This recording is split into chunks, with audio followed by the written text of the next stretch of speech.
અંબાજી જઈને 5000ની સાડી માતાજીને નહીં પહેરાવો તો ચાલશે, પણ તમારી આજુબાજુ તમારાને ઘણીવાર જોઈએ ને કે માતાજીને 5000ની સાડી પહેરાવે અને ઘરની માને 50 રૂપિયા સાડી માટે તો હું પણ ઘર જ 50 રૂપિયા વાપરવા પણ ન આપે છે.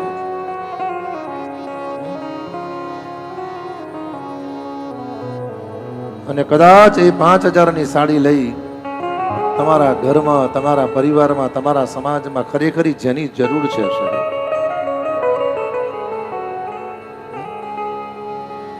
અને ભાગવતજી એ જ્યાં જરૂર છે ત્યાં સમર્પિત કરો સાહેબ.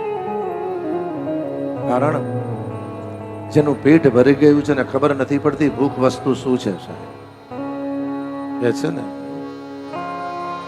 ઉમરાવાલી માના તું લેજે આશીર્વાદ, ઉમરાવાલી માના તું લેજે આશીર્વાદ, ડુંગરાવાલી માળી થશે કાજી આપો યાદ, ડુંગરાવાલી માળી થશે કાજી આપો યાદ. ડુંગરાવાળી માના તું લેજે આશીર્વાદ, ડુંગરાવાળી માના તું લેજે આશીર્વાદ, ડુંગરાવાળી માળી થશે રાજી આપો યાદ, ડુંગરાવાળી માળી થશે રાજી આપો યાદ. માત પિતાની સેવા કરવા રાખજે હૈયો સાપ, માત પિતાની સેવા કર રાખજે હૈયો સાપ, ઉમરાવાલી થશે રાજી આપો યાદ, ડુંગરાવાળી માળી થશે રાજી આપો યાદ. ઉમરાવાલી સેવા કરવા રાખજે ગયું સાપ, માત પિતાની સેવા કરવા રાખજે ગયું સાપ, ડુંગરાવાળી માળી થશે રાજી આપો યાદ, ડુંગરાવાળી માળી થશે રાજી આપો યાદ. ભાઈ અને વાત સત્ય છે.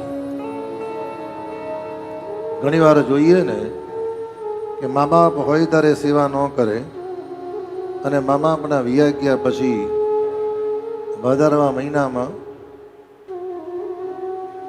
જે આખી જિંદગી નડ્યા છે ને એવાને પાછા શ્રાદ્ધ જમવા બોલાવે.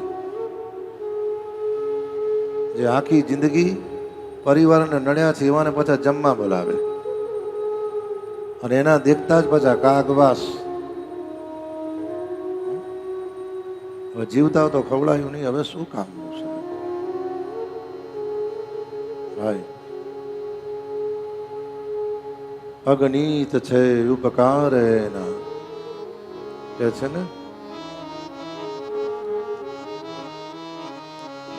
ભૂલો ભલે બીજું બધું મા બાપને ભૂલીશો નહીં.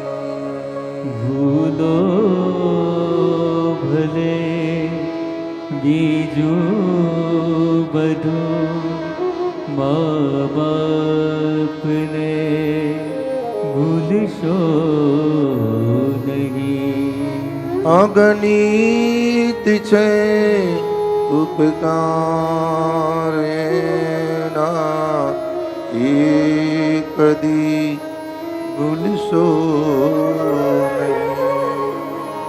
અગણિત છે ઉપકાર એના એક દી ભૂલશો નહીં.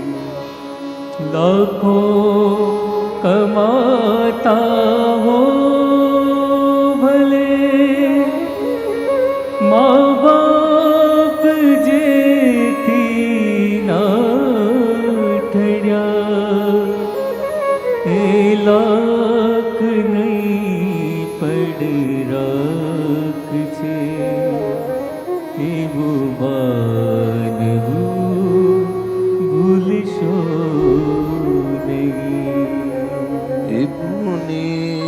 જનના કાળજા પથ્થર બની સુધશો નહીં. હે પુનીત જનના કાળજા પથ્થર બની છૂંદશો